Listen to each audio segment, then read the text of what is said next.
stop to price gouging wherever it arises. And I'm asking our federal agencies to stand ready to provide assistance to state-level efforts to monitor and address any price gouging at the pump.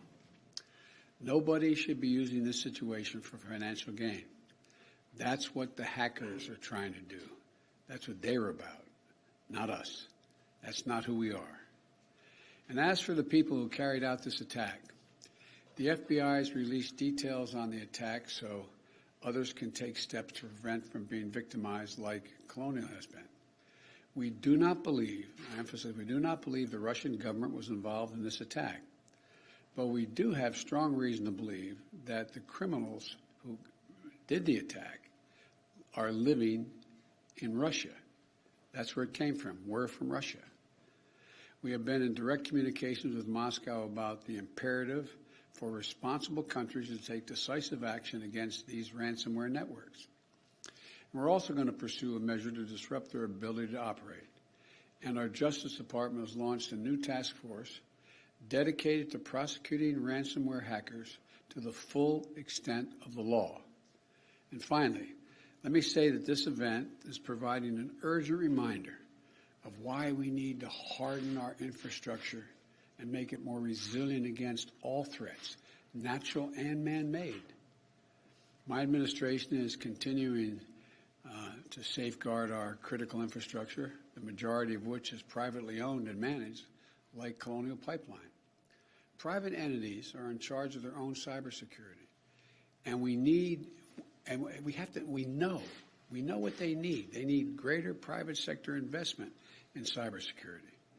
And that's why we launched a new public-private initiative in April that is focusing on strengthening cybersecurity in the electric sector for natural gas, for pipelines, as well as water systems and other lifeline sectors. And last night, I signed an executive order to improve the nation's cybersecurity. It calls for federal agencies to work more closely with the private sector to share information, strengthen cybersecurity practices, and deploy technologies that increase reliance against cyber attacks.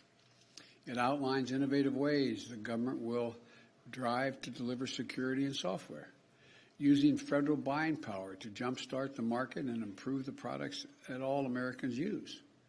To assist in this urgent work of protecting our nation against cyber attacks, I'm calling on the United States Senate to move quickly to confirm Chris Inglis as our National Cyber Director and Jen Easterly to be the Director of Cybersecurity and Infrastructure Security Agency at the Department of Homeland Security.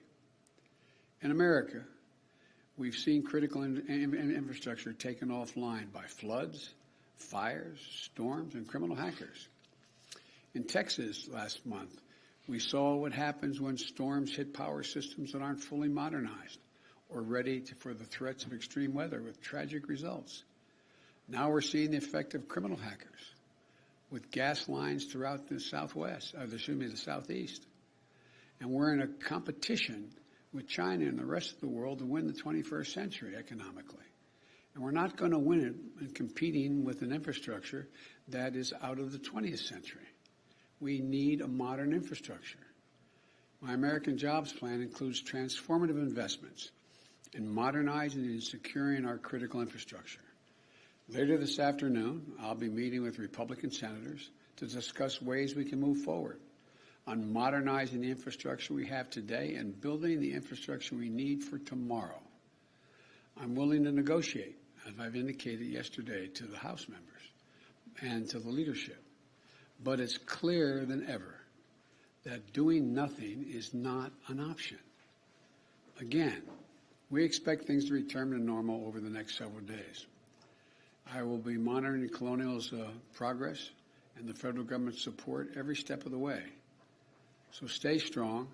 Help is on the way. We're going to get through this as we always do as Americans, and we're going to do it together. And it's going to be quick. God bless you all, and may God protect our troops. Mr. President, how did anyone retaliate?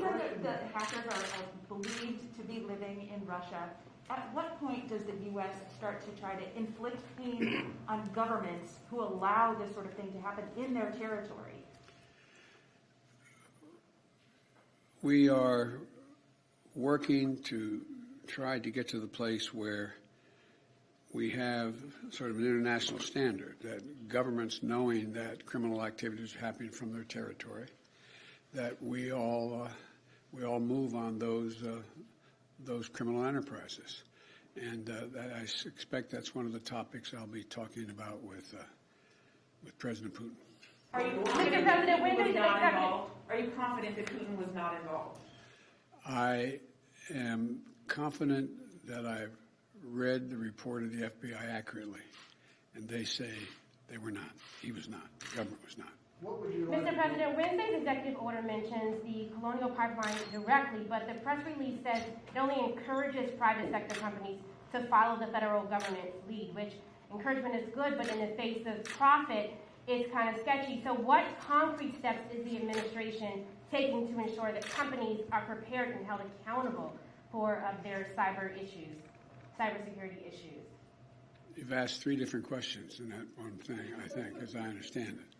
The bottom line is that I cannot dictate that the private companies do certain things relative to cybersecurity.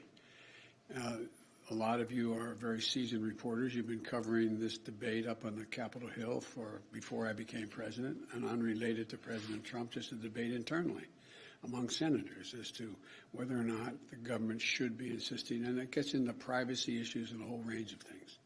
So that's going to be an ongoing negotiation. But I think it's becoming clear to everyone that we have to do more than being done now, and the federal government can be significant value added in having that happen. Yes. Are you will you consider doing any kind of retaliatory cyber attacks to shut down these criminals? Are you ruling that out? No. Is Prime Minister Netanyahu doing enough to stop this violence there from escalating?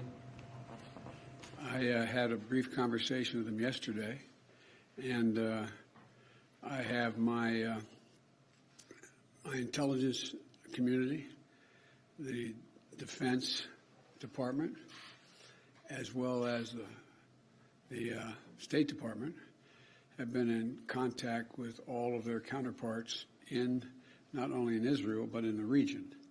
And one of the things that I have seen thus far is that there has not been a significant overreaction. The question is how we get to a point where they get to a point where there is a significant reduction in the attacks, particularly the rocket attacks that are indiscriminately fired into population centers. But I expect I'll be having some more discussions. And we haven't just spoken with the Israelis, with the Egyptians, the Saudi, and others. So it's a work in progress right now. So thank you all so very much. Mr. President, would you take one more on the ransom? Were you briefed on the fact that the company did pay the ransom? I have no comment on that. Thank you. Thank you, sir.